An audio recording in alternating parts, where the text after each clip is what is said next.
Les députés ont adopté la loi sur la légalisation de l'avortement. La loi a été votée après plusieurs heures de débat.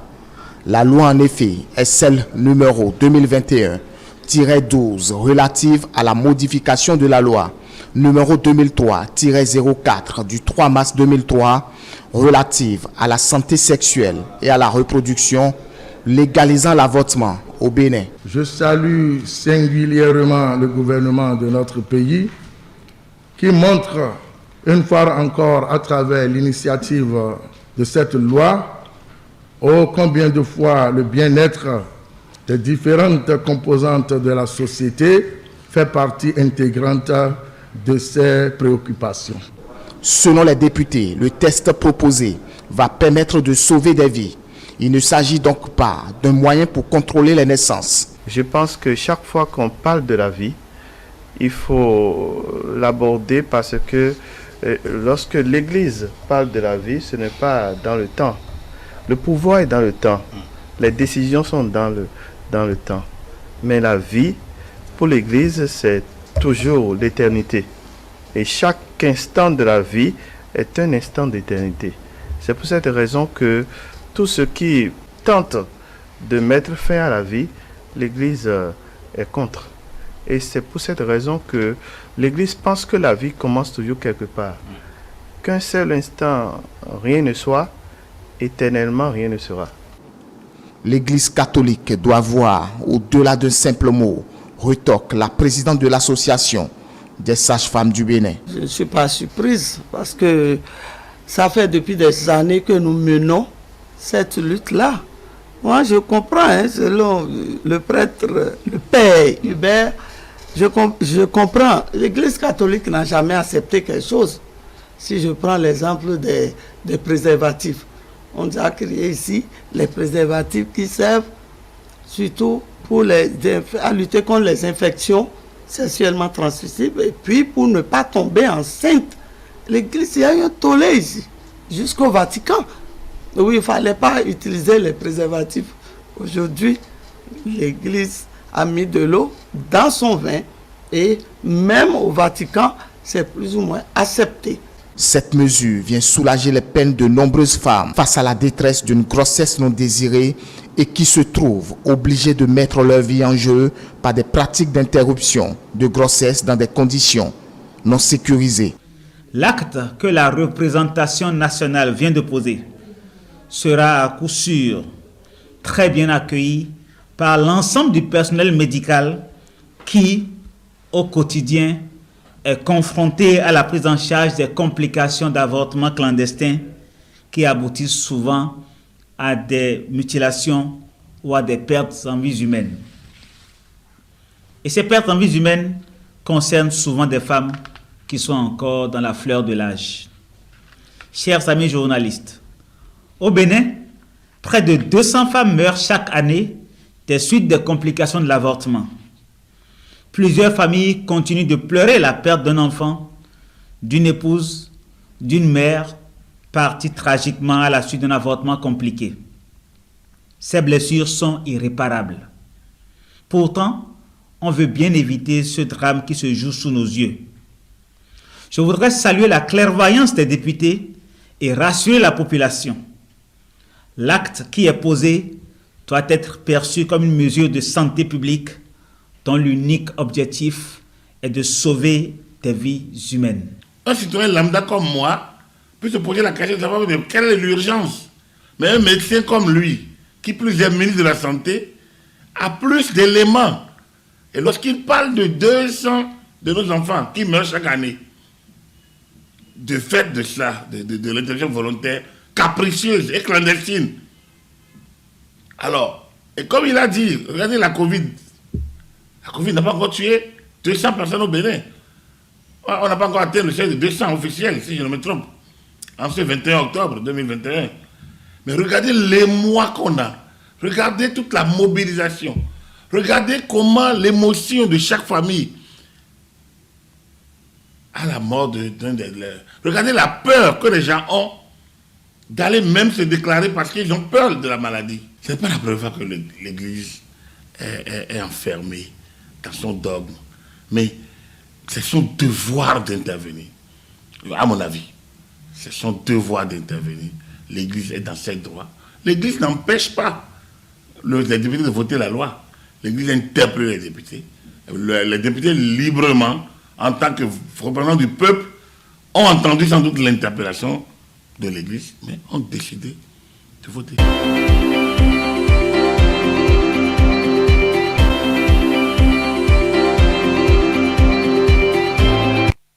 Et voilà cette loi qui fait assez de polémique, la société diversement divisée sur cette loi et votée à l'Assemblée nationale en semaine. Gilles Christ Tchidi. Théodule Moussa, est-ce que vous arrivez à comprendre cette loi? Jusqu'à l'heure, je vous parle et regarde tout ce que des différentes explications, le ministre, l'Assemblée, l'émission spéciale organisée, l'analyse du consultant. Je crois que c'est quand même clair et il s'agira de sauver une vie. Si il faut, à cause d'une grossesse, que la santé de la mère soit en danger et que peut-être l'enfant comporte, ou bien le fœtus qui est là aussi, que ça crée des problèmes, je crois qu'il vaut mieux passer à une autre étape. Oui, mais je crois que ça, là, ce dont vous parlez, ça existait déjà dans la loi 2003. Très bien. L'article 17 déjà disait que on pouvait interrompre une grossesse pour des raisons cliniquement prouvées, pour des raisons médicales. Mais là, il y a une nouvelle donne. L'article 17.1 dit que lorsque la grossesse est susceptible d'occasionner des détresses matérielles, morales, professionnelles, etc. C'est ça la nouvelle donne. Oui, c'est cette nouvelle donne, oui, j'en venais. Et c'est ça, pour ma part, qui pourrait créer des situations. Je m'explique. C'est-à-dire quoi? Vous avez peut-être même les femmes mariées qui décident d'arrêter leur grossesse. Et même les jeunes filles. Sans que, parce qu'on a des problèmes avec son mari, avec le jeune homme qui est auteur de cette grossesse, on peut s'entendre avec le médecin, que le médecin m'en excuse, c'est pas que je suis en train de les accuser. La loi dit que si la femme estime, parce que là, la loi dit à la demande de la femme enceinte. À la demande de la femme enceinte. Ça peut ne pas être clair, ça peut ne pas être un problème de santé qu'on demande. Non, allez, moi. Laissez-moi aller jusqu'au bout. Je précise les choses. Oui. Donc, qu'on dise, écoutez, voilà, il faut que qu'on enlève, qu'on arrête la grossesse.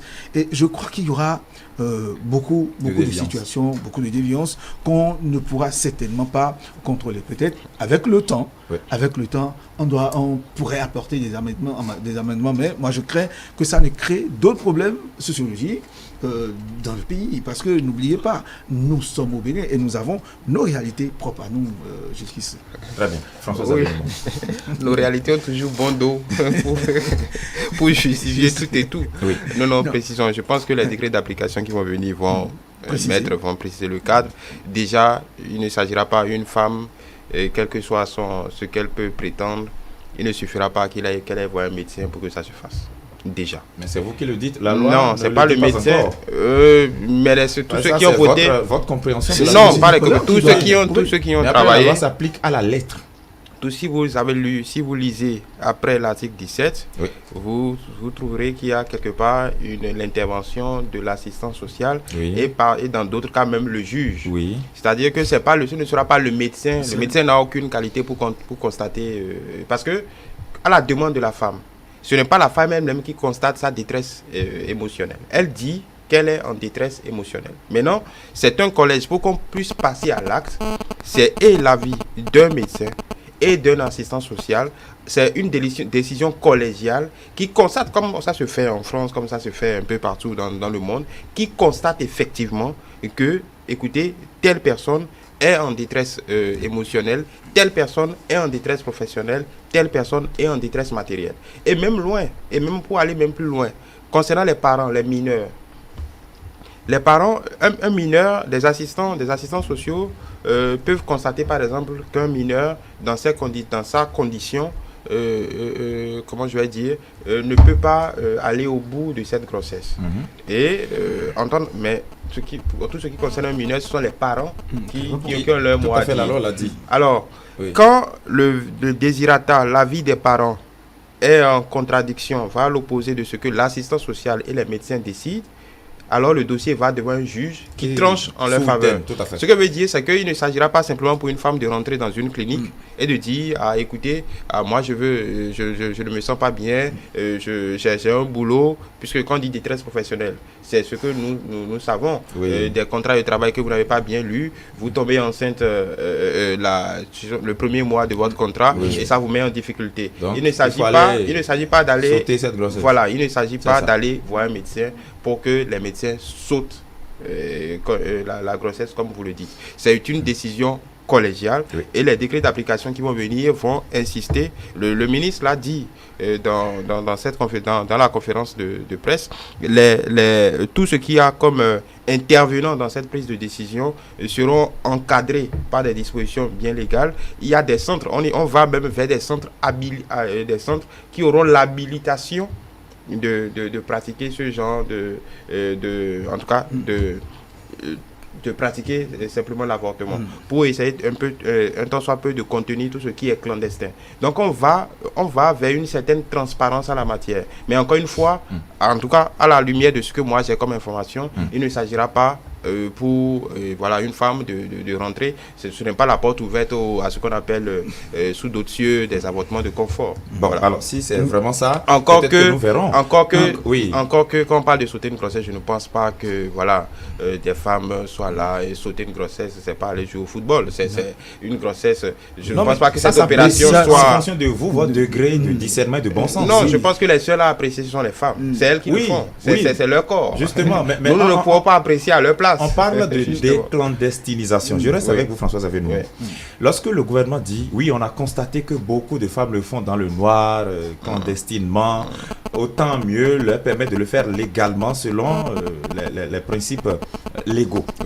Mais est-ce que ce n'est pas parce que quelque part, on officialise la mise à la fin de quelque vie que ce soit? Parce que là, on dit d'ailleurs, et ça, nos lois, je crois la Constitution dit, tout être humain a droit à la vie. Mais à quel moment trouve-t-on le juste milieu pour préserver la vie de cet enfant qui vient et la vie de cette femme-là, qui estime que ses intérêts sont menacés, elle est en détresse, etc. Et l'autre chose, lorsqu'on parle de déclandestinisation, mais il y a beaucoup de faits, beaucoup d'actes que les gens font clandestinement, mais qui sont criminels, par exemple. Mais pourquoi est-ce qu'on criminalise ces actes-là et qu'on ne criminalise pas l'avortement?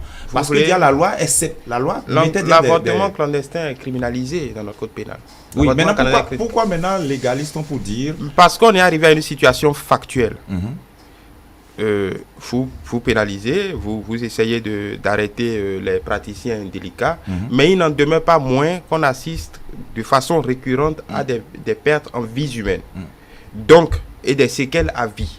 Donc le législateur, les autorités, pas les conditions pour dire non, ça ne change rien. Ça ne change rien. Je pense on ne double pas les mesures. Ça ne change rien. Ça ne change pas grand-chose. Ça n'a jamais changé l'histoire. Donc il faut les laisser faire. Non, déjà non. Disons ça, c'est notre position d'homme et dogmatique.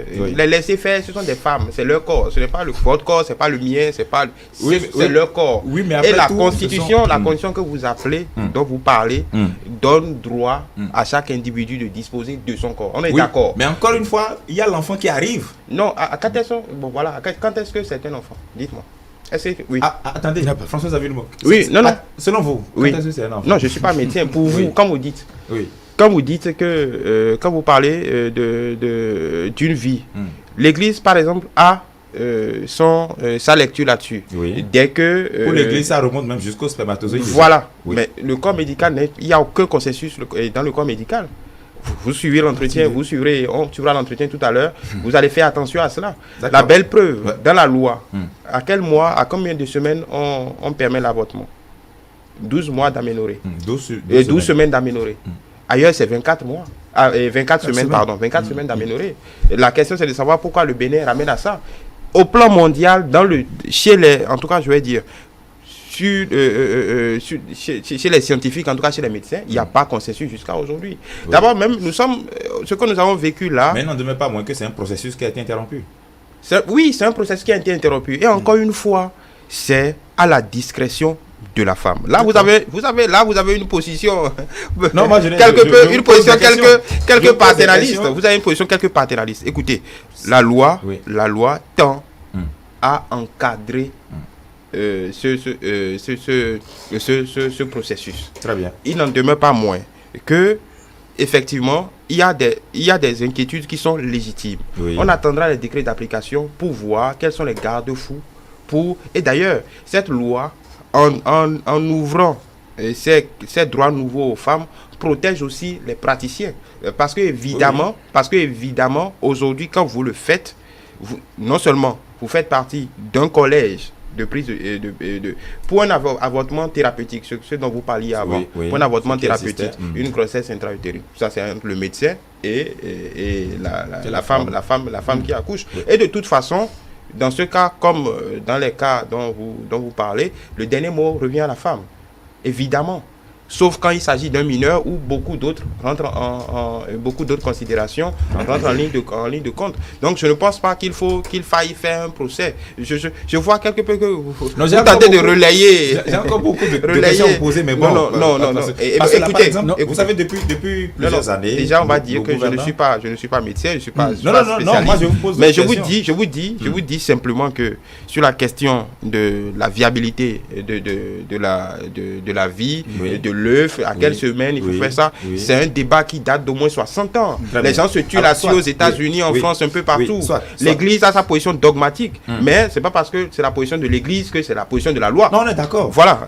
Mais il y a d'autres préoccupations. Depuis des années, les gouvernants, à travers par exemple le ministère des Affaires sociales de la famille, s'investissent beaucoup dans la formation des jeunes sur leur santé sexuelle et reproductive, où on leur apprend comment connaître son corps, comment éviter même d'avoir des rapports sexuels sans être prêt. Et les ministères investissent beaucoup de moyens dans cela. Récemment encore, on a voté une loi pour préserver non seulement les mineurs, mais aussi les femmes qui se retrouvent en situation de subordination, etc., d'être préservées même du harcèlement déjà. On a criminalisé ces pratiques. Mais comment comprendre que là maintenant on dise, bon, puisqu'elles ont des grossesses de façon prématurée, il faut leur permettre... Non, on n'a jamais dit ce que vous dites. Le ministère de la Santé a dit ça. Prématuré. C'est, encore une fois, ce n'est pas une affaire de grossesse prématurée. On dit, on parlera, en tout cas les nouveaux droits, ce qui est écrit dans ce projet de loi, c'est lorsque cette grossesse entraîne des détresses morale, matérielle, professionnelle. Ça semble vous faire rire. Non, c'est nous qui sommes la même chose. Non, c'est pas la même chose. Ce n'est pas parce que ce que vous voulez faire croire, c'est bon. Écoutez, cette grossesse m'inconforte. Bon, je vois un médecin. Oui, c'est ça la détresse morale, non? La détresse morale. Non, la détresse morale, c'est un cas clinique. C'est un sujet. Clinique. Attendez, c'est un cas clinique. Détresse morale. Détresse morale. Détresse émotionnelle. Ce sont des spécialistes qui le constatent. C'est-à-dire que Mathieu ne me voit pas et dit bon, je suis en détresse morale. Et bon, écoutez, il est en détresse morale. Ça ne se passe pas comme ça. Écoutez, très bien. C'est quand même sérieux. N'essayez pas de criminaliser les femmes. Non, pas du tout. C'est ce que vous tentez de faire. Non, pas du tout. De décider à leur place. Oui. Bon, défenseur des femmes, oui. François-Xavier Dumont. Justement. Alors, Mathieu, vous avez aussi un avis à donner sur la question? Non, moi je pense que... Votre même avis. Non, c'est pas que je... Moi, je pense qu'il faut laisser d'abord le décret venir et pour qu'on puisse voir véritablement... Le plus drôle, on ne fait pas un débat là-dessus. Le plus drôle dans cette histoire, c'est que ceux qui sont en cause en réalité sont les hommes. En réalité, c'est ça. En réalité, ce sont les hommes. Dans une bonne majorité de cas, ce sont les hommes. Parce que, évidemment, la grossesse ne vient pas sans les hommes. Oui, mais mais ce qui se passe aujourd'hui, c'est que ce sont les hommes qui semblent se préoccuper un peu plus du cas des femmes, alors qu'ils ont leur part de responsabilité dans cette histoire. Oui. Et souvent, ce sont des hommes. Parce que les femmes ne tombent pas souvent, ce sont des hommes. Souvent, ce sont des hommes qui poussent ces mineurs-là à recourir à des situations dont vous parlez. Donc en réalité, peut-être que... Oui, ça c'est un autre pan du débat. Non, c'est le véritable pan du débat. Parce que quand on dit les avortements clandestins dont vous parlez, généralement, quels sont les coups, d'où viennent les coups de pression pour contraindre surtout les mineurs à aller le faire? Il y a des gens qui connaissent même, on connaît sous Cap les petites officines où ça se fait. Je doute qu'une mineure de 12 ans connaisse ce genre de choses. Mais ce sont bien les hommes qui les y poussent, évidemment. Oui, ça, je crois, c'est un autre point de la question. Mais bon, il y a des téléspectateurs qui appellent. Non, il faut nous envoyer vos avis par message écrit. Voilà, le message, nous allons le relayer parce que vos avis nous intéressent aussi. Absolument. Alors, Mathieu Bokor, en attendant que les téléspectateurs législateurs n'interviennent par justement des messages. Je voudrais qu'on parle un peu de cette question de dédommagement des occupants, enfin oui, on a fini de ceux avec qu'on a. l'autre question. Oui, justement, on a fini. Non, on passe. Moi, je vois François Xavier. Non, on passe.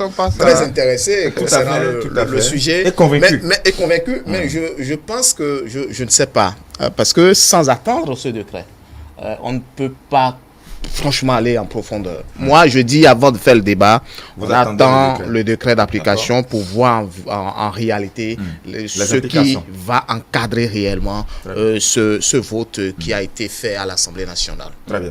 C'est mon avis si personnel. On peut continuer. Oui, très bien. Nous allons continuer. Donc, Mathieu Bokoa, je le disais tout à l'heure, tout comme les occupants de Plakodji, il faut dire que ceux impactés par le projet d'aménagement et de développement touristique de la zone sud ont été aussi dédommagés. Mais à peine dédommagés, les habitants de Plakodji ont reçu déjà une visite du préfet du département du littoral, Alain Roland. Évidemment, et vous savez, c'est un chèque de 3 millions de francs CFA, un titre de propriété de parcelles qui ont été remis à ces occupants de la route des pêches. Une semaine juste après, ceux de Plakodji qui ont reçu 5 millions. Par ailleurs, vous le dites aussi, les habitants de Plakodji ont vu leurs anciennes habitations détruites, naturellement, parce qu'ils ont reçu la visite du préfet du littoral, Alain Roula, qui est resté ferme sur sa décision. On quitte les lieux sans pouvoir se justifier parce que le gouvernement a des projets d'aménagement sur ce site-là. Le résumé dans cet élément.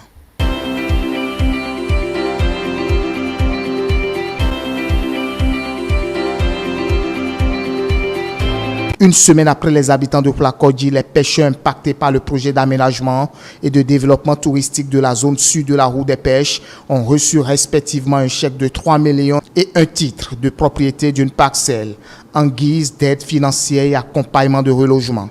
Les recensements ont été effectués, les enquêtes ont été organisées, ce qui nourrissait l'impatience des populations qui s'interrogeaient de savoir à quel moment on va passer à la phase pratique. Aujourd'hui, c'est chose faite. Ce qui va être fait ici va être d'une richesse inestimable pour la commune de Ouidah et pour vous-même, population d'Ablékété. Vous serez les premiers bénéficiaires et c'est votre vie qui va changer.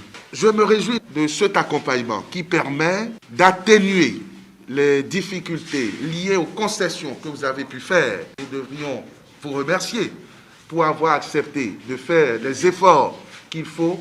Cette première cérémonie de remise de chèques est une preuve convaincante de la fidélité du gouvernement à son engagement à travers l'effectivité du PAG.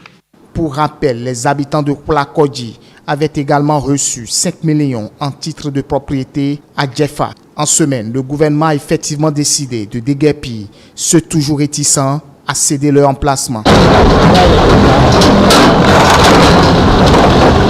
Pour la première fois dans l'histoire de notre pays, une opération de libération de l'espace a été précédée de mesures d'accompagnement, de mesures sociales. Et vous avez eu le privilège de participer avec nous à la remise du chèque symbolique de 5 millions de francs CFA à chaque ménage recensé ici à Plakodji et la remise d'attribution de terrain de 200 mètres carrés à chacun des ménages recensés ici à Plakodji. Il n'y a pas de raison que le site prenne des vacances. C'est ce qui explique que ce lundi, bien que ce soit un jour férié, la police républicaine qui accompagne le préfet se déploie sur le site et fasse le ménage pour que dès mardi, dès mercredi, les Cotonois puissent voir un site nouveau, un site prêt à être reconstruit.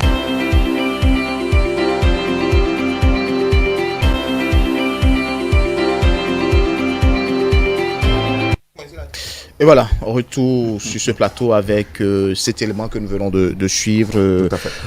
Les occupants de la route des pêches qui ont reçu le chèque de 3 millions respectivement et un titre de propriété de parcelle. Vous savez, Alain Roland n'a pas fait cadeau à ses occupants de Plakodji une semaine après leur remise de chèque. Et il faut être ferme. Les préfets du département du littoral ont peut-être ça dans leur ADN, je ne sais pas. Est-ce que c'est le fauteuil qui le fait ou c'est peut-être les caractéristiques de la ville de Cotonou qui font que le préfet qui est là doit être ferme, François Xavier Noumon?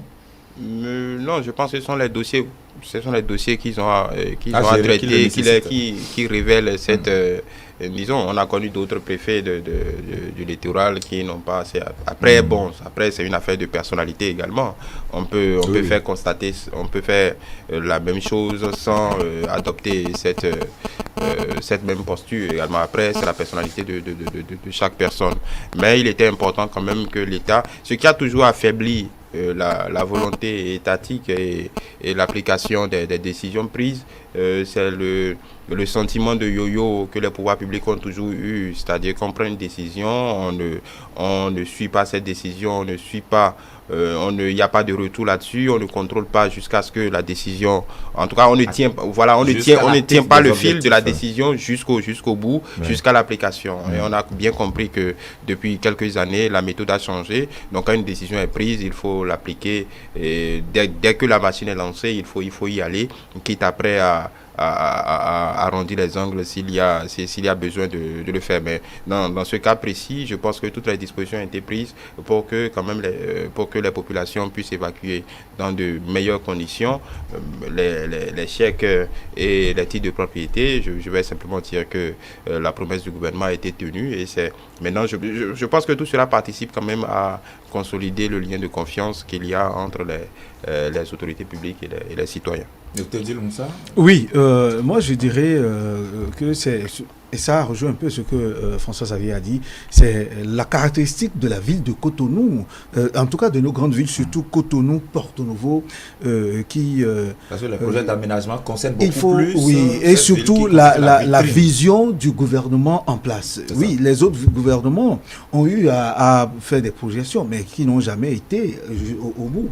Alors, depuis avril 2016, ce à quoi on incite, et ça, tout le monde doit être quand même d'accord, à moins qu'on soit en train de vivre de la myopie. Mais aujourd'hui, on a envie de donner un autre visage à nos côtes, à tout ce que nous sommes en train de voir. Et donc, il faut aller jusqu'au bout. Nous connaissons cette flexibilité qu'on a toujours à ne pas exécuter les décisions à bout, à faire du clientélisme, en tout cas la politique aidant et tout. Oui. Donc aujourd'hui, il y a cette fermeté qu'on est en train d'observer. Nous voulons faire ceci, alors on doit aller jusqu'au bout. Il y a des décisions qui ont été prises et le préfet est obligé d'appliquer, de mettre en application, de faire exécuter toutes ces décisions. Je crois que l'autre côté qui est intéressant dans cette affaire et qui m'intéresse, c'est le fait en tout cas, d'abord de les reloger avec une parcelle à titre foncier. Et puis un chèque de 5 millions, de 3 millions, je crois que c'est déjà de 3 millions. 5 millions pour ceux de Placodie et puis 3 millions pour ceux de la route. Voilà, donc je crois que c'est déjà intéressant. C'est déjà intéressant et qu'il va falloir que ceux qui sont dans le lot dégagent et qu'on laisse le gouvernement travailler. Nous rêvons tous d'un Cotonou nouveau, d'un Bénin nouveau, et nous travaillons, nous prions, nous parlons de ça. Il va falloir qu'on participe, qu'on accompagne donc le gouvernement, les autorités à ce qu'on en arrive là. C'est vrai que moi je ne suis pas encore personnellement allé à Placodie, la zone qui a été dégagée, mais j'ai eu la chance de parcourir la zone de Fillon 1 au niveau de la route des pêches. Et c'est vrai que c'est complètement clairsemé désormais et on a commencé à poser déjà, je ne sais pas si c'est des balises sur le terrain, ça augure déjà de ce que les travaux vont commencer incessamment. Évidemment, lorsque vous voyez déjà depuis l'arrivée du gouvernement, de la rupture, vous sentez déjà que lorsqu'une décision est prise, elle est respectée jusqu'au bout. Aujourd'hui, prenez cette partie de Fillon qui n'est pas très loin de la route des pêches et vous allez voir qu'avec le nouveau visage que présente notre plage aujourd'hui, c'est un défi qui a été relevé. Ce n'est pas déjà gagné d'avance avec les gouvernements qui se sont succédés, mais je pense qu'aujourd'hui, il y a une nouvelle vision. Lorsque vous êtes venu et que vous avez dépolitisé l'administration, vous avez l'obligation de résultat. Et il n'y a que ceux qui sont autour du chef de l'État n'ont plus d'autre choix que de travailler.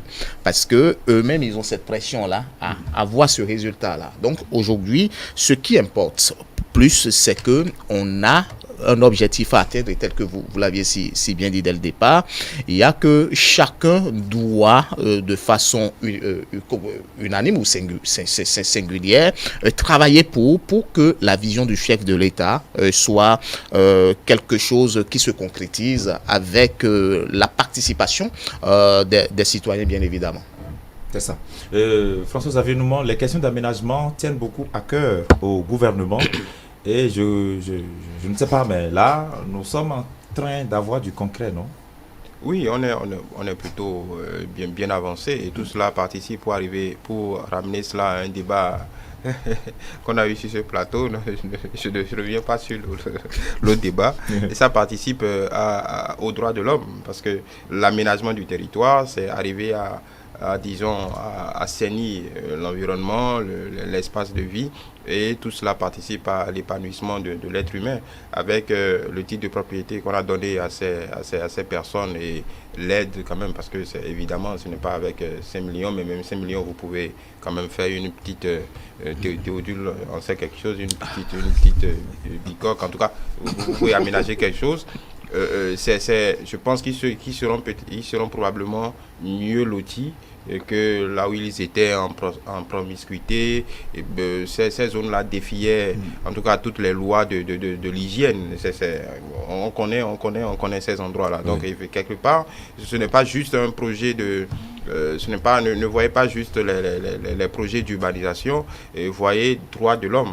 Parce que avoir droit à un environnement sain, c'est moins de maladies, c'est moins de stress, et ça participe à avoir de meilleures conditions de vie. Et c'est sûr à quoi les droits de l'homme aboutissent. Donc tout cela est à prendre en compte dans un ensemble, aménager la ville. Il y a de gros projets en ce qui concerne par exemple le redimensionnement des voies d'eau, en tout cas la lutte contre l'inondation dans des points névralgiques de ce même Cotonou et dans le littoral. Donc je pense que ces quelques projets visent à l'embellissement de la ville de Cotonou, à doter la ville de différentes infrastructures, et simplement à, offrir un cadre de vie agréable et paisible aux citoyens. Voilà, justement. Et ça vaut quelques sacrifices. C'est ça vaut des sacrifices que les citoyens doivent faire pour accompagner le gouvernement dans ces différents projets. Restons justement avec le gouvernement béninois qui renforce sa stratégie de lutte contre la Covid-19. Mathieu Boko, le gouvernement a décidé que l'accès aux bâtiments publics soit désormais conditionné. Oui, sur présentation du carnet jaune, et un test PCR datant de 48 heures sont exigés moins de 48 heures, voilà, pour être précis, sont exigés avant tout accès aux bâtiments publics. Quelle analyse peut-on faire de cette décision prise en Conseil des ministres ce mercredi 20 octobre 2021? Retour sur cet élément.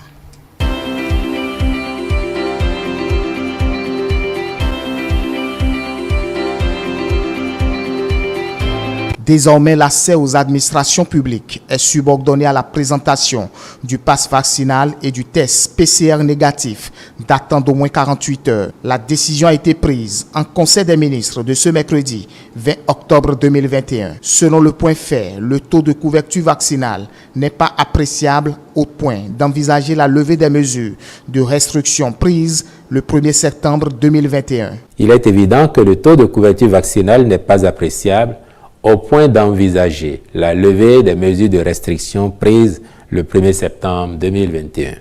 Car c'est l'atteinte d'une couverture vaccinale satisfaisante contre la COVID-19 qui favorisera la reprise de toutes les activités économiques et le retour progressif à une vie normale sans exposer la grande masse à la contamination.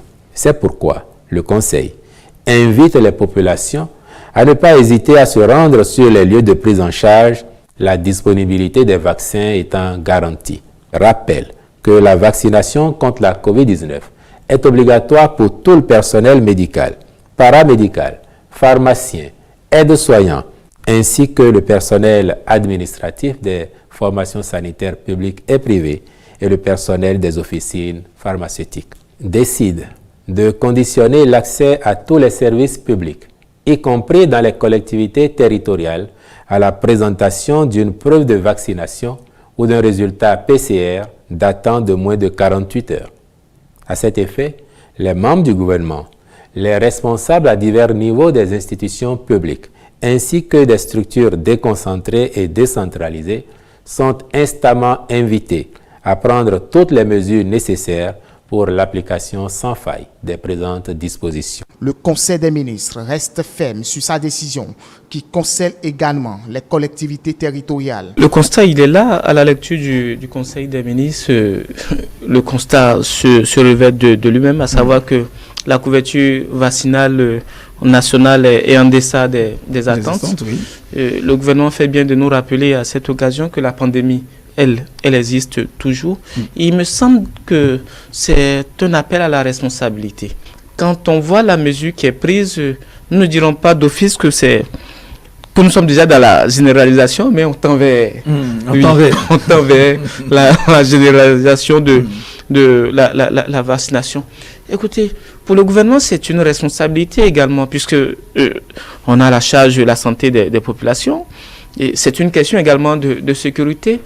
La question qu'on se pose, c'est est-ce qu'un gouvernement voudrait mettre à mort son armée, voudrait mettre à mort l'élite, voudrait mettre à mort le corps professoral, voudrait mettre à mort tous les paramédicaux et le personnel de la santé? Non, je trouve le gouvernement suffisamment conscient. S'il doit y avoir généralisation, ça doit continuer à s'accompagner de la sensibilisation. Il ne faut pas donner l'impression que c'est en fait une guerre qu'on veut lancer contre les populations réfractaires. Et en mesure, en termes de vaccins, dans tous les États du monde, les questions de vaccins ont toujours posé problème. Dans notre histoire, dans l'histoire africaine, qu'il vous souvienne, je l'ai dit une fois ici, les questions de vaccins contre la poliomyélite ont rencontré d'énormes résistances. Et aujourd'hui, qu'est-ce qu'on observe? Il est rare de trouver des enfants estropiés, handicapés pour cause de la poliomyélite. Donc, c'est difficilement que les gens ont fini par comprendre que c'est plus un bien qu'un mal en termes de santé. Donc, il faut continuer à œuvrer, à sensibiliser, à communiquer autour de la chose. Et ça ne doit pas être que l'œuvre du gouvernement, ça doit être l'œuvre des acteurs de la presse, des associations, des ONG.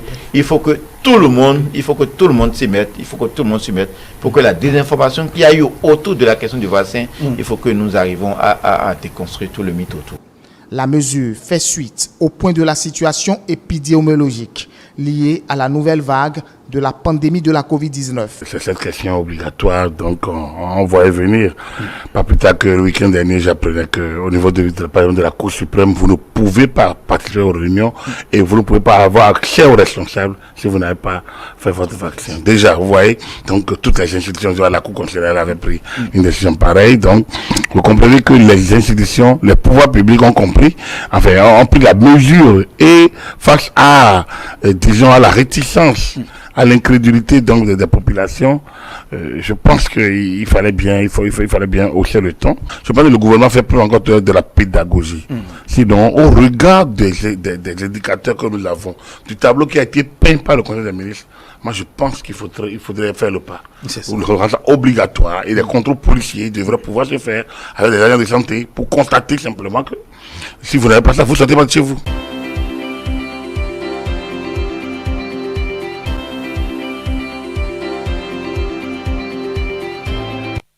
Voilà le consultant politique Gilles Kétidi qui pense même que sans passe vaccinal, on ne devrait même pas sortir de chez soi. Oui, parce que si le gouvernement avait dit clairement que désormais la vaccination est obligatoire à tous les concitoyens, ça ferait jaser. Mais là, on voit quand même que indirectement, les uns et les autres ne pourraient vraiment rien faire sans se faire vacciner. François Xavier. En tout cas, si vous voulez avoir être servi à service public, vous vaccinez. Je pense que c'est le moins en tout cas le minimum que le gouvernement puisse faire. Parce qu'on est allé, quand vous voyez un peu le taux de vaccination, avec le nombre de personnes, je pense 197 000, 200 et quelques mille. 197 000 qui ont eu les doses, régulièrement ou une dose pour le vaccin Johnson & Johnson. Voilà. Mais au total, ça fait 200 et quelques mille, je crois. Je pense que si le gouvernement ne prend pas ce type de décision, on va vers un gâchis et peut-être vers une crise sanitaire. les bassins vont périmer, donc les investissements consentis sur le budget national seront perdus et on n'est pas à l'abri d'une crise sanitaire. Il suffit qu'une variante plus pernicieuse encore que ce avec quoi nous avons affaire, ce avec quoi nous sommes en prise en ce moment, pour que la situation devienne incontrôlable. Donc il est de la responsabilité de tout un chacun d'aller se faire vacciner. Aujourd'hui, on peut constater qu'il y a une certaine accalmie sur les réseaux sociaux, sur tout ce qu'il y a comme, disons, désinformation. Encore que chaque jour, avec une nouvelle perle sur les réseaux sociaux, mais je pense que c'est une affaire de responsabilité individuelle et de responsabilité collective. C'est le moment encore de rappeler à tous les concitoyens que c'est l'acte qui sauve, c'est le geste à poser. C'est véritablement le geste à poser, ce vaccin. C'est vrai que au départ, avec tout ce qu'on avait eu comme commentaires de part et d'autre, comme désinformation, comme intoxication, effectivement, c'est tout ça qui a favorisé cette réticence qu'on est en train de constater. Je crois qu'avec cette décision du gouvernement, il va falloir que tout le monde il se fait vacciner, c'est important. Nous en avons au moins 4 de disponibles qu'on pourra choisir comme on voudrait, bon, tout en prenant les dispositions qui s'imposent. Si vous avez envie, en tout cas, d'avoir accès, c'est-à-dire si vous voulez avoir accès aux différents services publics. C'est même la légalisation. Eh bien oui, il faut véritablement se faire vacciner. Je crois que c'est une option pour généraliser le vaccin, pour obliger les gens à aller se faire vacciner. Et c'est une très bonne option pour qu'on évite la catastrophe. Et on va parler maintenant de cette question que vous aviez évoquée dans le sommaire de cette rubrique, le retour au pays des œuvres d'art qui avaient jadis été pillées, il faut le dire. Oui, le retour physique de ces 26 œuvres interviendra en novembre, a rassuré le ministre du Tourisme, des Arts et de la Culture. Toutefois, toutes les dispositions sont prises, ont rassuré quelques acteurs aussi impliqués dans l'organisation de la venue de ces œuvres. On suit.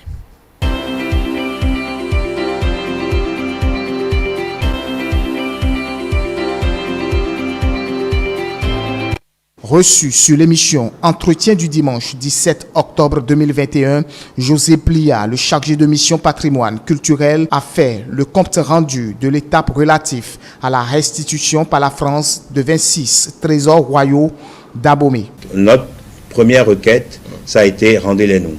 Ça, c'est indiscutable, on ne peut pas faire autrement. C'est d'ici que ça doit partir, clairement. Ça ne part pas du musée du Louvre ou du musée du Quai Branly pour circuler et venir nous les présenter à nous et repartir. Ce qui avait été fait avec le trône de Béhanzin à un moment donné où on avait prêté pour qu'ils repartent. Ça, c'était pas admissible. Non, à partir du moment où ils sont à nous, nous sommes dans cette ouverture sur le monde. C'est des objets qui appartiennent au patrimoine universel. Il faut bien le comprendre. Il faut qu'elles partent de quelque part, de l'endroit qui les a produits, le Bénin, Abomey. Jusque-là, pas de décalage d'agenda. Le compte rendu d'étape des démarches et formalités substantielles à accomplir pour la restitution par la France de ces biens culturels montre que le pays a pris toutes les dispositions nécessaires, aussi bien au plan juridique, infrastructurel qu'en matière de renforcement de capacité des conservateurs et spécialistes du patrimoine. Le choix de notre pays de réclamer ces œuvres répond à une logique implacable qui est celle d'enrichir notre offre en matière de tourisme, qui est celle de restituer la mémoire collective, mais qui est aussi celle de faire en sorte que ce riche patrimoine qui est le nôtre puisse être reconstitué et constituer un élément d'attraction, mais aussi un élément de grand intérêt pour ceux qui vont visiter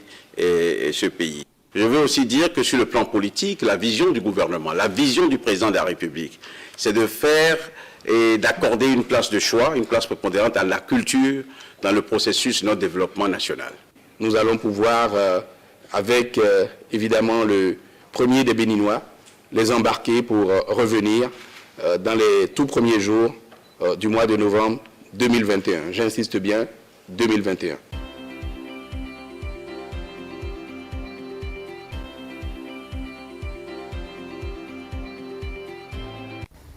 On attend impatiemment le retour de ces 26 œuvres qui probablement doivent être là en novembre, a dit le ministre de la Culture, des Arts et du Tourisme. Et le Bénin se montre prêt quand même pour accueillir ces œuvres. Oui, les responsables en charge de la question l'ont dit, nous ont rassurés. C'était l'inquiétude de tout le monde. Oui, on veut qu'on nous rapatrie nos objets volés et piqués. Mais est-ce que nous avons, parce que pendant plusieurs années, de l'autre côté, on nous a aidés à les garder, on les a entretenus. Est-ce que nous avons l'accessoire nécessaire pour les entretenir, les garder aujourd'hui? On nous rassure pour dire que c'est bon, c'est disponible et que le problème ne se pose pas. Nous attendons de les accueillir. Ça, c'est comme on le dit chez nous, c'est notre chose. Ça, c'est nous-mêmes, ça, c'est le Bénin qui était... On ne nous a pas aidé à les garder, on les a gardés à pas devers nous. Pas devers nous, il faut dire les Mais bon, encore, je pense qu'au-delà de tout ce qu'il y a pu y avoir comme conflit légitime par rapport à la propriété de ces objets, parce que ces objets nous appartiennent, il faut dire quand même que ces objets ont bénéficié quand même d'une conservation optimale aux frais du contribuable français. Donc il faut reconnaître quand même, parce que le milieu de l'art, c'est un milieu particulier.